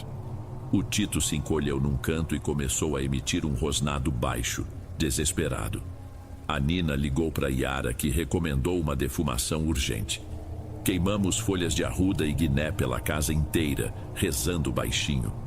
Foi uma das noites mais tensas que passamos. Cada barulho era um susto. No dia seguinte, conversamos mais a fundo com a Yara, perguntando o que poderia estar causando tantos episódios violentos. Ela explicou que, quando existe um vínculo de amarração, o objetivo principal pode ser separar o casal, criar discórdia, tirar a paz. Mas, ao mesmo tempo, se existe muita resistência ou ajuda espiritual, essa energia pode ficar solta e acabar provocando desordens maiores, como poltergeists ou fenômenos que a gente não entende. O que complicava nosso caso era a obsessão de Regina. Aparentemente, ela não só queria me prender, como também nutria a raiva da Nina. Yara disse que a pessoa responsável por esse tipo de coisa pode acabar entrando numa espiral de loucura, pois a energia negativa também a afeta. Foi aí que recebi a ligação de um ex-colega de trabalho que ainda estava na empresa, contando que Regina tinha surtado, dizendo que via sombras e ouvia vozes, que estava sendo perseguida por criaturas que chamavam meu nome. Chegou a ser internada por alguns dias. Essa notícia me deixou abalado. Não consegui sentir raiva, só uma tristeza profunda, pois, independente de tudo, era uma vida humana que estava se destruindo. Por outro lado, a Nina teve medo de que isso significasse um despertar ainda maior de alguma força ruim. Perguntamos para Yara se a energia enviada contra nós podia voltar para Regina, e ela disse que sim. Explicou que tudo que a gente joga para o universo pode, em algum momento, retornar, principalmente se falhar em atingir o alvo por completo. Alguns dias depois encontrei um papel estranho colado no nosso portão, sem nada escrito, só uns rabiscos que pareciam símbolos. A Nina tentou tirar, mas estava grudado com algum tipo de resina. Decidimos chamar um parente meu que é bombeiro civil para dar uma olhada, e ele também achou muito estranho. Parecia ter sido posto ali recentemente. A Nina começou a rezar Pai Nosso em voz alta, enquanto ele tentava raspar o adesivo. Quando finalmente soltou, havia um cheiro acre, quase azedo, que ninguém identificou. Foi mais uma prova de que estávamos numa guerra invisível. Para não ficar completamente refém do medo, começamos a intensificar orações, defumações, usar água benta e sal grosso nas entradas. A Nina forrou o quarto com pequenos saquinhos de ervas. Uma noite, resolvemos que íamos ver um filme na TV, tentar agir como um casal normal, esquecendo temporariamente do terror que vivíamos. Até que, no meio do filme, a televisão desligou sozinha e ficou uns 10 segundos num breu total. Quando voltou, uma das luzes da sala piscou e estourou, deixando cacos de vidro no chão. A Nina se levantou com o coração disparado, correu para pegar uma vassoura, enquanto eu fiquei paralisado. Tito começou a latir pro nada. Então a TV ligou novamente, emitindo apenas uma tela preta, sem sinal. A Nina desligou da tomada e nós ficamos em silêncio. Não houve mais nada naquela noite, mas foi suficiente para nos deixar sem dormir. A cada dia eu sentia que minha energia vital se esvaía. Acordava sem vontade de continuar lutando. Nina, por outro lado, parecia mais decidida a não se render. Ela lia tudo sobre proteção, conversava com Yara, fazia orações de hora em hora, pedia para eu rezar também. Eu tentava, mas minha fé já estava abalada. Achava que nada conseguiria vencer algo tão estranho. Tive crises de choro escondido, me sentindo fraco, culpado por ter dado abertura a essa loucura. Se eu não tivesse bebido demais e permitido aquele beijo, talvez nada disso teria acontecido. Meus erros estavam cobrando um preço muito alto. Um sábado de manhã recebemos a visita de uma moça chamada Teresa, amiga da Nina, que também é muito ligada à espiritualidade. Ela trouxe um vidrinho de óleo consagrado e passou em várias partes da casa, inclusive nas janelas e portas, rezando e pedindo que se dissipassem todas as trevas. Na hora, senti uma leve tontura, como se algo em mim se opusesse àquilo. Foi bizarro. A Nina segurou minha mão e me perguntou se eu estava bem. Eu assenti, mas por dentro sentia uma perturbação, como se uma voz silenciosa dissesse: "Não quero isso aqui." Foi uma das sensações mais estranhas que já experimentei. À noite sonhei com Regina. No sonho, ela estava sentada na nossa cama, me encarando com um olhar vazio. Parecia mais velha, pálida e murmurava coisas sem sentido. Tentei perguntar o que ela queria, mas não saía som da minha boca. Então ela disse: "Eu não o tive, mas também não deixarei que fiquem com ele." Quando acordei, suando, a Nina também estava sentada, ofegante. Falou que sonhou com alguém batendo na porta do quarto e gritando o meu nome. Notamos que era a mesma hora da madrugada. Aquilo nos convenceu de que a luta ainda não tinha acabado. Nos dias seguintes, a Nina resolveu que a gente precisava falar de novo com Yara. Fomos até lá e ela propôs um ritual mais extenso, algo que chamava de corte definitivo. Avisou que podia ser cansativo e que depois dele poderíamos sentir dores ou sonhar coisas intensas, mas era preciso para bloquear essa ligação de uma vez por todas. Topamos. Marcamos para uma quarta-feira à tarde. Chegando lá, ela pediu que nos sentássemos de frente um para o outro, com uma vela vermelha no centro e um círculo de sal ao redor. Iniciou rezas num tom calmo, mas que aos poucos ficou mais forte. Em certo momento senti como se as paredes da sala vibrassem. Não vi nada se mexendo de fato, mas tinha aquela impressão auditiva de que algo tremia. A Nina depois me disse que também teve essa impressão. Yara pegou uma tigela de barro e colocou dentro alguns carvões em brasa. aspergiu água de arruda e pediu que cada um de nós falasse em voz alta que não aceitava a presença de nenhum mal em nossa vida. Fizemos isso e tive uma crise de tosse. Senti um gosto amargo na boca. Yara prosseguiu, dizendo que a pessoa responsável por esse mal provavelmente estaria sentindo algo. Perguntou se a gente sabia de Regina e dissemos que ouvimos que ela estava internada em tratamento. Yara balançou a cabeça em sinal de que isso confirmava sua suspeita. Quando a pessoa obcecada tenta manter um feitiço, ela mesma fica vulnerável ao que envia. Depois de quase 1 hora, Yara encerrou a sessão dizendo que deveríamos jogar o que sobrou das brasas num rio ou riacho e que devíamos defumar nossa casa por mais 3 dias seguidos, sempre ao anoitecer. Pegamos tudo, agradecemos e fizemos como ela falou. Na volta paramos numa ponte e jogamos as brasas. O sol estava se pondo, pintando o céu de laranja. A Nina rezou baixinho pedindo proteção. Eu fiquei olhando a água levar tudo embora e me senti pela primeira vez em muito tempo com um sopro de esperança.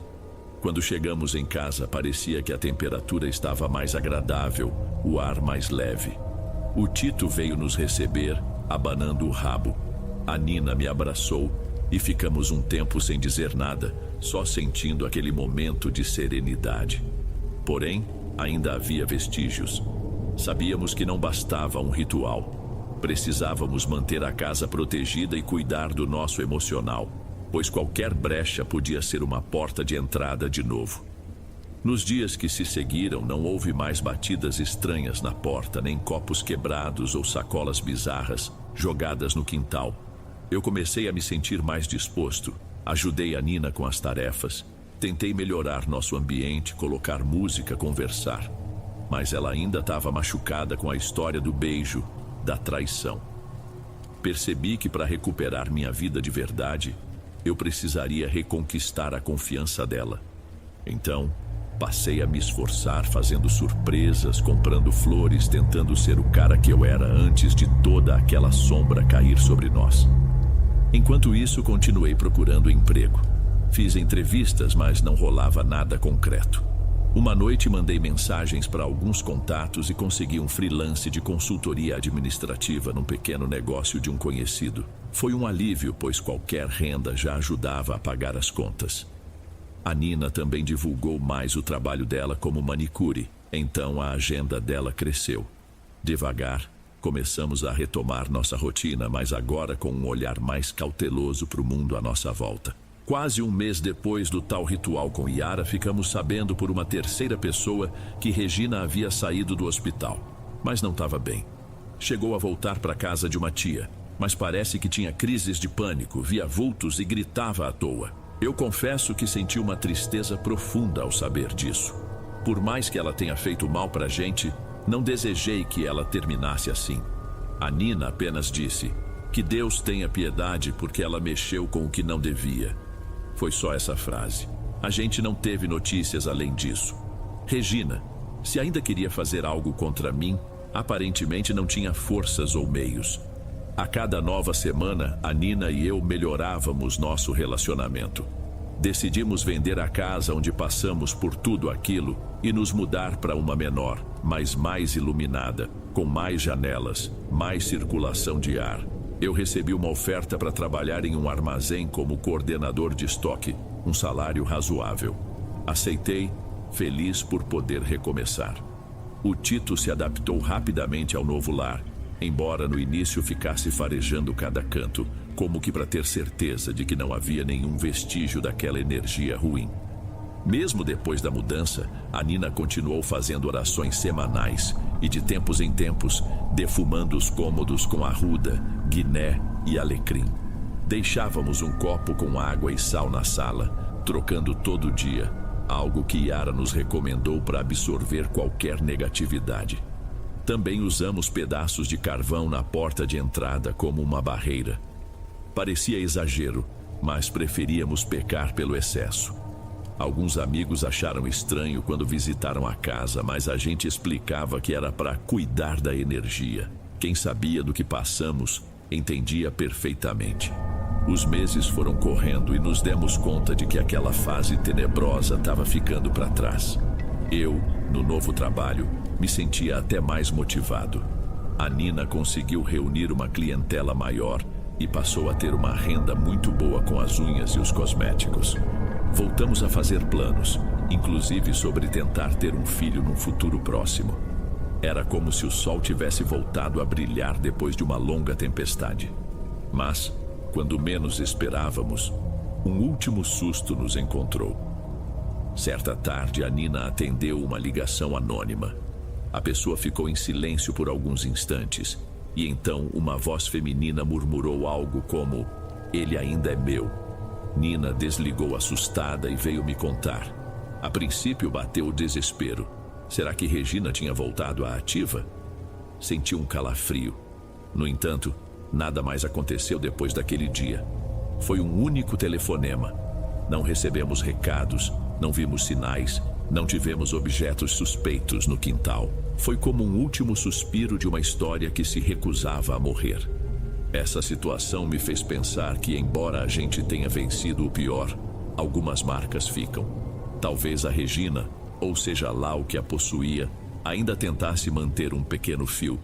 Mas, por mais que ela tentasse, acho que as defesas que criamos, mais o fato de que a gente já estava livre do feitiço principal, impediam que aquilo voltasse a crescer. O tempo passou e nada mais se manifestou. A Nina tentou não pensar mais no assunto. Eu também não queria alimentar medo, mas aquela frase no telefone, "Ele ainda é meu", ecoava de vez em quando na minha cabeça. Com o passar dos meses, fomos reerguendo nosso casamento. As brigas e desconfianças diminuíram até que conseguimos retomar a vida íntima, a cumplicidade de sempre e a segurança de quando nos conhecemos. Ainda assim, ainda há algumas cicatrizes. Às vezes, quando a Nina vê alguma mensagem desconhecida no meu celular, me olha com apreensão. Eu preciso garantir que não é nada, que não estou mais em contato com Regina ou ninguém similar. Acho que a confiança, uma vez abalada, leva tempo para ser restaurada. Ainda assim, agradeço por ter outra chance de me redimir e mostrar que sou o marido que ela merece. Acho importante ressaltar que durante todo esse processo aprendi que o mundo é maior do que a gente pensa. Eu nunca acreditei muito em feitiços, pragas ou bruxarias, mas depois do que passei, não tenho mais tanta certeza. Pude sentir na pele que existem forças e intenções que podem mexer com o nosso psicológico e com a realidade à nossa volta. É tudo muito sutil, mas se a gente abre uma brecha, a coisa entra e se espalha feito praga. Meu erro e minha culpa abriram as portas para algo que nem eu nem a Nina estávamos preparados. Ficamos expostos. Hoje vivemos com mais equilíbrio. Não somos obcecados por rituais, mas praticamos a tal limpeza energética de vez em quando. Reforçamos nossa fé do jeito que podemos e tentamos manter a harmonia em casa. Todo fim de tarde, se estamos livres, sentamos juntos na varanda, tomamos um café e ficamos conversando sobre amenidades. É uma forma de cultivar a tranquilidade que quase nos foi tirada. Voltamos a sorrir, a sonhar. E esse é o verdadeiro milagre: sobreviver ao caos e ainda ter coragem de buscar felicidade. Não sei exatamente como Regina está hoje. Nunca mais tivemos contato direto.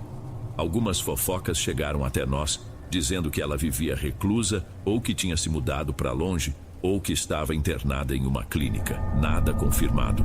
É meio irônico. Teve uma época em que eu me preocupava com a possibilidade de ela aparecer a qualquer momento. Mas agora, acredito que esse ciclo está fechado. Se ela ainda guarda rancor ou obsessão, essa energia vai pesar mais sobre ela mesma do que sobre mim. Algumas pessoas só encontram paz depois de encarar suas próprias sombras. Também aprendi que quem mexe com esse tipo de força negativa não sai ileso. As coisas podem parecer empolgantes ou resolver temporariamente a obsessão da pessoa, mas em seguida cobram um preço alto. Regina tentou controlar a minha vida e destruir meu casamento, mas o feitiço se virou contra ela quando viu que a gente resistia. Foi só questão de tempo para que ela desmoronasse. Longe de mim comemorar o sofrimento alheio, mas acho que isso mostra como o mal que a gente faz volta pra gente. Um detalhe que me impressiona até hoje é a sintonia que a Nina e eu passamos a ter depois de tudo. A gente passou pelo inferno juntos, e isso nos uniu de um jeito inesperado. Sempre soube que ela era forte, mas não imaginava o quão determinada ela podia ser para lutar pelo que acredita. Lembro de uma noite em especial, quando estávamos naquela fase mais crítica, e eu achei que não aguentaria mais. Ela segurou minha mão e disse: "Você errou, mas já se arrependeu. O que vem agora não é mais sobre culpa, é sobre a gente se manter de pé. Se tiver que rezar 1000 vezes, eu vou rezar, mas não vou deixar que nada te leve embora de mim." Aquilo me marcou. Percebi que ela ainda me amava mesmo depois da falha. E esse amor foi nosso escudo contra a força sombria que ameaçou tudo. Com o tempo, entendi que relacionamentos são feitos de muitas camadas: erro, perdão, cumplicidade e, acima de tudo, vontade de seguir em frente apesar dos obstáculos. Se não fosse o apoio da Nina, provavelmente eu teria sido engolido pela culpa e a influência negativa de Regina teria me dominado por completo. Outro ponto que quero destacar é a questão do Tito, nosso cachorro. Ele foi, em muitos momentos, o primeiro a perceber a presença de algo estranho. Animais têm essa sensibilidade aguçada. Às vezes, ele ficava encarando a parede vazia do corredor, rosnando baixo, o pelo eriçado. Era o nosso sinal de alerta. Se eu tivesse prestado atenção mais cedo, talvez tivesse entendido a gravidade da situação antes das coisas saírem do controle. Mas a gente tende a ignorar esses sinais até que fique óbvio demais. Depois de vencido esse grande pesadelo, fui aos poucos retomando contato com a vida social. Passei a encontrar amigos antigos, conversar sobre outros assuntos. No início, ficava com medo de que o assunto Regina surgisse, mas curiosamente quase ninguém tocava nisso. Acho que alguns desconfiavam, mas não queriam se meter. Então, eu deixei pra lá. Não queria reviver tudo na frente dos outros. E foi assim que a gente seguiu, meio em silêncio, guardando as lembranças do tormento que passamos. Teve uma vez que eu e a Nina discutimos se deveríamos processar Regina por assédio, ameaça ou algo do tipo, já que tínhamos muitas mensagens como prova. Mas, toda vez que eu pensava em revirar esse assunto na justiça, lembrava do que Yara falou sobre o feitiço se alimentar de conflito. Fui ficando com receio de que essa briga legal reacendesse tudo. A Nina também concordou que não valeria a pena, pois Regina já estava pagando o preço da própria loucura. Então desistimos e escolhemos a paz. Foi a melhor decisão no fim das contas. Hoje olho para trás e percebo quantos sinais ignoramos desde o começo. Minha irritação extrema, a falta de vontade de estar com a Nina, os pesadelos, as dores físicas sem explicação. Tudo isso foi se somando e criando espaço para Regina manipular a situação. Se eu tivesse notado antes, talvez tivesse buscado ajuda. Mas é fácil falar no si. O fato é que cada passo nos levou aonde estamos agora. Não mudo o que já aconteceu, só posso tirar lições. E a principal é que a gente precisa vigiar nosso coração. Quando a gente guarda ressentimento, raiva ou mágoa, abre caminho para energias que nem imaginamos. Por fim, também não descarto a explicação psicológica. Pode ter sido um colapso de estresse, ciúmes e ansiedade, somados a eventos com causas naturais que se alinharam de forma sinistra. Mas, tendo vivido isso, sinto no íntimo que não foi só isso. Havia algo que transcendia a mera coincidência. Você pode chamar de sobrenatural, força espiritual ou qualquer nome que prefira. Sei que na prática, nós dois vimos e sentimos coisas difíceis de explicar com lógica. E assim chegamos ao momento atual. Eu, Alan, 38 anos, que já fui um cético completo, hoje me pego rezando e conversando com aquilo que não sei definir bem, mas chamo de Deus ou de algo maior. A Nina continua fazendo seu trabalho cada vez mais reconhecida. Continuamos sem filhos, mas ainda alimentamos o sonho de ter um ou dois. E se um dia vierem, quero ensiná-los desde cedo a valorizar a bondade e manter distância de qualquer forma de obsessão. Porque o que vivemos me mostrou que obsessão e ódio não levam a nada além de sofrimento. Muita gente pergunta como a gente consegue confiar um no outro depois de tudo. Bom, eu acho que esse é o poder do perdão. A Nina optou por me perdoar, e eu optei por não deixar que aquela culpa me destruísse.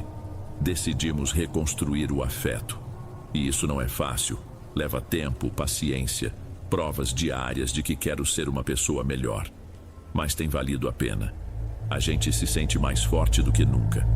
Às vezes, eu vejo a Nina sorrindo do nada, e ela diz que só está feliz por estarmos bem.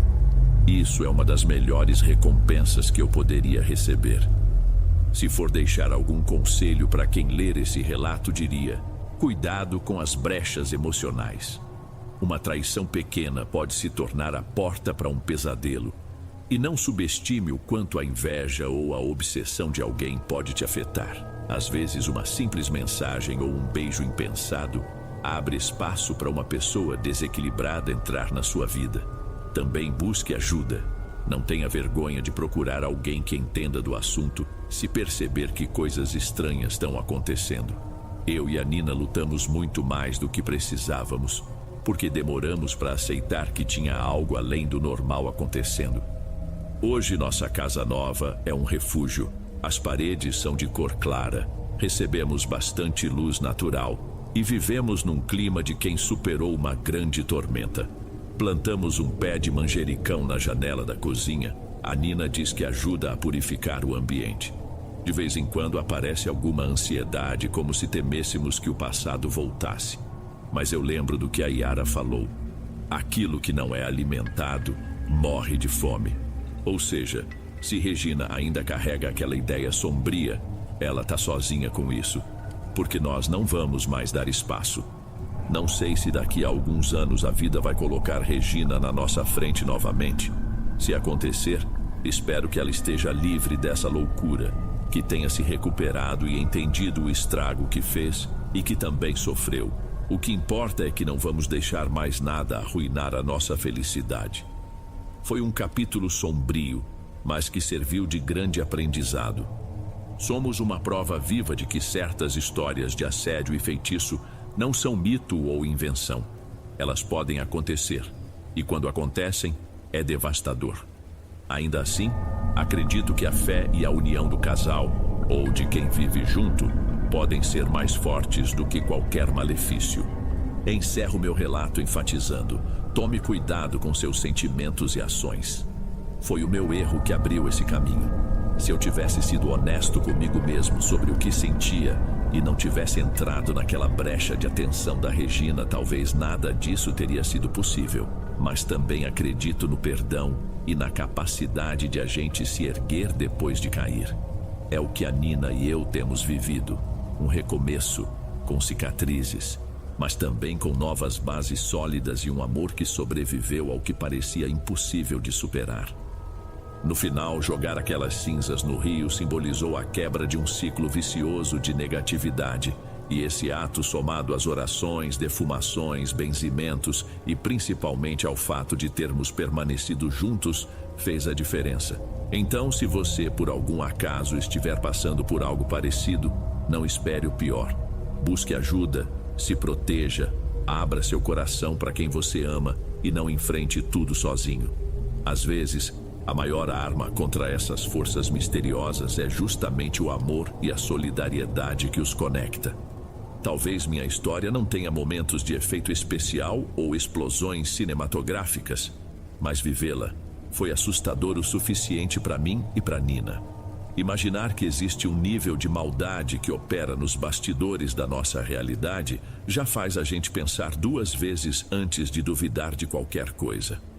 Só espero que, ao compartilhar isso, eu possa impedir que outros casais passem pela mesma provação sem saber o que está acontecendo. E também que sirva de lembrete para quem acha que inveja, ódio e obsessão são sentimentos banais. Eles podem se tornar a porta de entrada de algo muito maior, tecendo uma rede que prende as vítimas e também prende quem a cria. Felizmente, saímos disso vivos e mais unidos. Mantemos uma rotina normal, acordamos cedo, tomamos café, eu vou trabalhar, a Nina cuida do salão caseiro. O Tito se tornou ainda mais companheiro, vive nos seguindo pela casa. E na maior parte do tempo somos só uma pequena família tentando ser feliz. Sempre que bate aquele receio, lembramos de nos abraçar e reforçar a paz que sentimos agora. Assim, vamos seguindo, dia após dia, deixando esse passado escuro num lugar que não pode mais nos alcançar. É claro que de vez em quando ainda sonho com aquilo tudo. Às vezes, Regina aparece em meus sonhos, pálida, com olhar doentio, e acordo assustado. Mas quando olho para o lado e vejo Nina dormindo em paz, me acalmo. Ela também tem pesadelos de vez em quando, e a gente se consola, lembra um ao outro que o pior já passou. É um longo processo de cicatrização, mas estamos na jornada juntos. Esse é o meu consolo. Para você que leu até aqui, meu recado final é: esteja atento. Você nunca sabe onde a inveja ou a obsessão podem se alojar. E se sentir que algo não está certo, não ignore os sinais. Cuide da sua mente, do seu coração e do seu lar. Proteja o que te faz feliz antes que seja tarde. Que esse relato sirva para mostrar que mesmo o terror mais intenso não é invencível se houver amor de verdade, vontade de lutar e fé, seja ela qual for.